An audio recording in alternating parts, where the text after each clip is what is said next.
القرآن يسدده خلق القرآن ويرشده. بسم الله.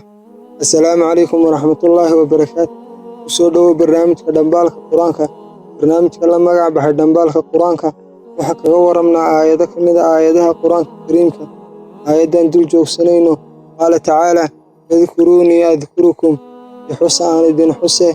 لقرن ميسي مداد كفر حيثو sababta mise natiijada sababtu waa ay xusa midhuhu waa aan idin xuse alla laguma caasiyo karayn laguma caabudo ka baqasho waxa ugu qurux badan ku jira cibaadadu waa inaad ogaato inuu rabbi ku maamuusay qalbigaaga fiiriyo ku jeclaaday kadibna kugu haga xuskiisa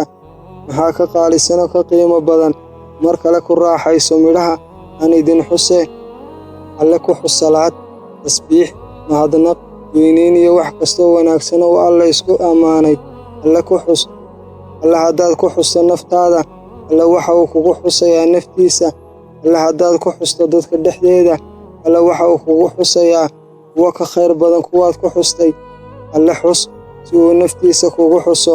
alla ku dhex xus dadka dhexdeeda alla ha kugu dhex xuso kuwa ka khayr badan